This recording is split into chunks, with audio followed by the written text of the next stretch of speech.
तो नमस्कार, एक बार फिर से आप लोगों के सामने हाजिर है। आईपीएल 2025 से पहले हर टीम की टारगेट लिस्ट आपको बताऊंगा, हर बड़े खिलाड़ी के बारे में बताऊंगा कि कौन सा खिलाड़ी कौन सी टीम में जा सकता है। चर्चा करेंगे केकेआर की टारगेट लिस्ट की, कि केकेआर की टारगेट लिस्ट में सबसे ज्यादा हिट लिस्ट में कौन कौन से खिलाड़ी हैं, कहां कहां केकेआर को जरूरत है, किस किस जगह केकेआर कमजोर है, कौन कौन सी जगह केकेआर को मजबूत करनी है और क्या केकेआर को रणनीति अपनानी है। क्योंकि 51 करोड़ रुपए केवल केकेआर के पर्स में बचे हुए हैं। तो 51 करोड़ रुपए में केकेआर को लगभग अपने 18 खिलाड़ी जो हैं वो खरीदने हैं, क्योंकि 24 खिलाड़ी खरीदने होते हैं। तो ऐसे में केकेआर अब क्या रणनीति अपनाएगी, किस तरीके से जाएगी, ऑक्शन में किन खिलाड़ियों पर रखेगी, कौन कौन से खिलाड़ियों पर सबसे पहले केकेआर बोली लगाएगी, यहाँ पर समझिए। देखिए, सबसे पहले अगर केकेआर को समझे तो केकेआर ने रिंकू सिंह को लिया है, केकेआर ने रमनदीप सिंह को लिया है, केकेआर ने आंद्रे रसल को लिया है, केकेआर ने सुनील नरेन को लिया है। इस तरीके के खिलाड़ियों को केकेआर ने लिया है। वरुण चक्रवर्ती को केकेआर ने लिया है। तो केकेआर ने क्या लिया? केकेआर ने अपना एक तो विकेट कीपर कोई नहीं लिया। यहाँ पर समझिएगा, गौर से समझिएगा, तो मैं बताऊंगा, समझाऊंगा आपको कि क्या क्या केकेआर की रणनीति रहेगी। केकेआर ने विकेट कीपर कोई नहीं लिया, केकेआर ने ओपनर कोई नहीं लिया, दूसरी बात। उसके बाद में केकेआर ने तेज गेंदबाज कोई नहीं लिया और केकेआर ने कप्तान कोई नहीं लिया। मतलब केकेआर को 4 रणनीतियां बनानी है। सबसे पहले केकेआर को कप्तान के तौर पर रणनीति बनानी है, दूसरे नंबर पर केकेआर को तेज गेंदबाजों के लिए रणनीति बनानी है और तीसरे नंबर पर केकेआर को ओपनर्स के तौर पर रणनीति बनानी है और चौथे तौर पर केकेआर को विकेट कीपर के लिए रणनीति बनानी है। 4 रणनीति केकेआर को बनानी है। अब इन 4 रणनीति के तहत केकेआर सबसे पहले किसके पीछे जाएगी? कप्तान के पीछे। कप्तान के साथ साथ केकेआर एक तीर से कई निशाने लगा सकती है। जैसे कि कप्तान के तौर पर केकेआर सबसे पहले किसके पीछे जाएगी, जो खबर सामने आ रही है उस तरीके से मैं आप लोगों को बताऊंगा, सूत्रों के हवाले से खबर है, या फिर जो केकेआर की बजट में है। क्योंकि केवल केकेआर के पास 51 करोड़ रुपए, अब ज्यादा रकम तो है नहीं कि आप कई सारे बड़े बड़े खिलाड़ियों को खरीद लोगे। आप मोस्टली 1 या 2 खिलाड़ियों पर अच्छे दाव लगा सकते हैं, उसके बाद में आप दाव नहीं लगा सकते बड़े बड़े।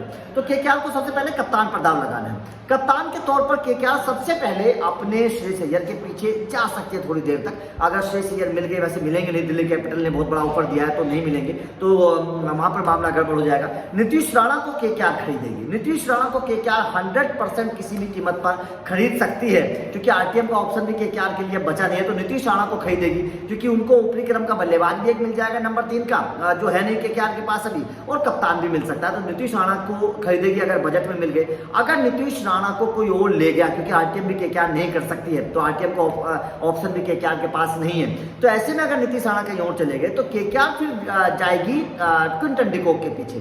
क्विंटन डिकॉक को केकेआर खरीदेगी, उससे केकेआर को ओपनर भी मिल जाएगा, विकेट कीपर भी मिल जाएगा। ये 2 फायदे केकेआर को हो जाएंगे, ओपनर भी मिल जाएगा, विकेट कीपर भी मिल जाएगा, कप्तान भी मिल जाएगा। ये 3 फायदे क्विंटन डिकॉक से होंगे। दूसरे नंबर पर जोस बटलर। जोस बटलर से भी केकेआर को 3 फायदे होंगे, ओपनर भी मिल जाएगा, विकेट कीपर भी मिल जाएगा, कप्तान भी मिल जाएगा। अगर इन दोनों खिलाड़ियों के पीछे केकेआर को 10-10, 12-12 करोड़ भी खर्च करने पड़े, क्विंटन डिकॉक अगर 12-13 करोड़ में मिले, जोस बटलर अगर 14-15 करोड़ में मिले, तो जोस बटलर के पीछे 15 करोड़ रुपए खर्च करना केकेआर के लिए कोई गलत काम नहीं है। क्योंकि जोस बटलर 3 काम करेंगे आपके लिए कैप्टनसी भी करेंगे, आपके लिए विकेट कीपिंग भी करेंगे, आपके लिए ओपनिंग भी करेंगे। तो जोस बटलर और क्विंटन डिकॉक के पीछे अगर 14-14 करोड़ रुपए, 13-13 करोड़ रुपए खर्च करती है केकेआर, तो कोई बड़ा नुकसान केकेआर के लिए नहीं होगा इन दोनों खिलाड़ियों को लेकर अगर मैं बात करूं। उसके बाद में अगर ये दोनों भी नहीं मिलते हैं, क्योंकि कई सारी टीमों के पास केकेआर से ज्यादा पर्स है, जैसे कि गुजरात के पास, पंजाब के पास तो पूरा माला माल है पंजाब, तो बाकी कई सारी टीमों के पास, आप आरसीबी की बात कर लीजिए, कई सारी टीमों के पास ज्यादा पर्स है, लखनऊ की बात कर लीजिए।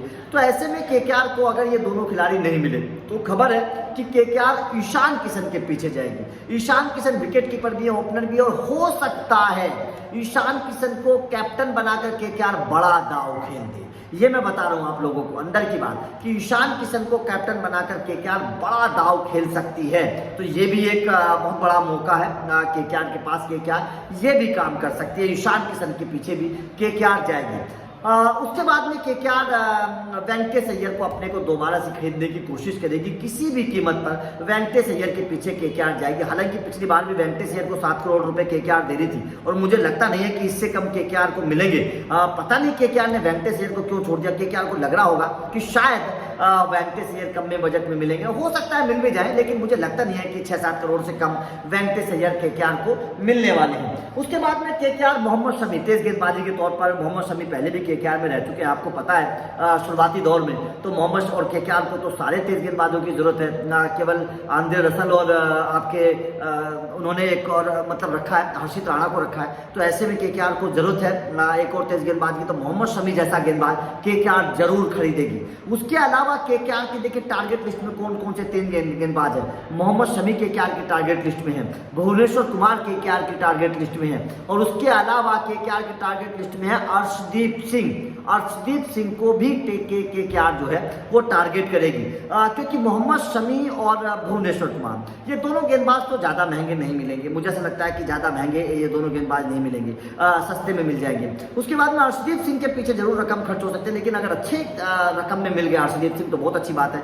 मिचेल स्टार्क के पीछे खबर है कि दोबारा से केकेआर जा सकती है, मिचेल स्टार्क जैसे गेंदबाज, रबाड़ा जैसे गेंदबाज के पीछे केकेआर जा सकती है। रबाड़ा बहुत अच्छे गेंदबाज हैं, कितनी रकम में मिलेंगे ये एक बार देखने वाली बात होगी, लेकिन रबाड़ा के पीछे भी केकेआर जाएगी तेज गेंदबाजी के तौर पर। ये केकेआर का टारगेट लिस्ट है अगर मैं केकेआर की बात करूं, क्योंकि तेज गेंदबाजी केकेआर को मजबूत चाहिए, तो मजबूत के तौर पर केकेआर रबाड़ा जैसे गेंदबाज के पीछे जा सकती है। अब केकेआर के पास एक प्रॉब्लम है, प्रॉब्लम यह है कि केकेआर के पास स्पिन ऑलराउंडर के तौर पर वहाँ पर सुनील नरेन है, तेज गेंदबाजी ऑलराउंडर के तौर पर आपके पास आंद्रे रसल है, वहाँ रिंकू सिंह भी स्पिन गेंदबाजी कर लेते हैं, लेकिन यहाँ पर क्या है कि केकेआर के पास अब नंबर 3, 4 ये खिलाड़ी केकेआर को देखने होंगे, तो यहाँ पर केकेआर मतलब आपके जिस तरीके के टिम डेविड है, टिम डेविड आपके लिए गेंदबाजी भी कर सकते हैं, बल्लेबाजी भी कर सकते हैं, टिम डेविड के पीछे जा सकती है, अभिनव मनोहर, राहुल त्रिपाठी के पीछे केकेआर कम बजट में जा सकते हैं, क्योंकि राहुल त्रिपाठी पहले भी केकेआर में रहे हैं, पहले भी केकेआर के साथ खेले हैं राहुल त्रिपाठी, और बहुत अच्छे बल्लेबाज हैं, बहुत सुलझे हुए बल्लेबाज हैं, पिछले कुछ सालों से एसआरएच में थे, कुछ अच्छी पारियां राहुल त्रिपाठी ने वहां पर खेली थी, तो ये देखना होगा कि केकेआर किस तरीके की रणनीति बनाती है।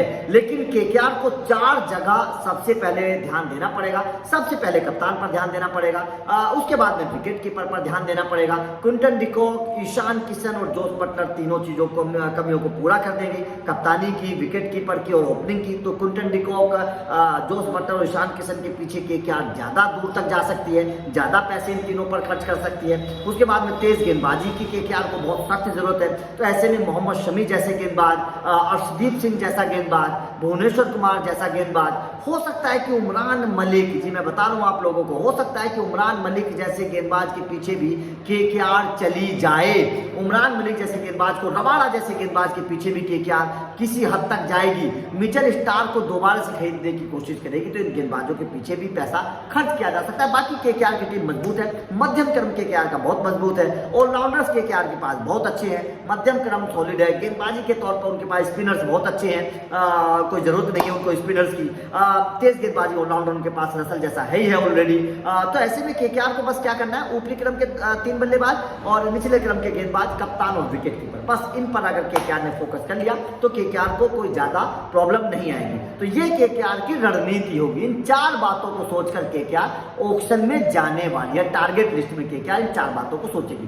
तो आपके हिसाब से केकेआर के लिए कौन सी टारगेट प्लेयर होने चाहिए, कौन सा खिलाड़ी केकेआर में आ सकता है, कप्तान के तौर पर कौन बेहतर हो सकता है, विकेट कीपर ओपनर के तौर पर कौन बेहतर हो सकता है, कमेंट करके अपनी लिस्ट जो है वो कमेंट बॉक्स में डालिएगा। वीडियो अच्छी लगी हो तो लाइक और शेयर जरूर करिएगा, चैनल को सब्सक्राइब करिएगा, अपडेट मिलते रहेंगे। Thank you very much.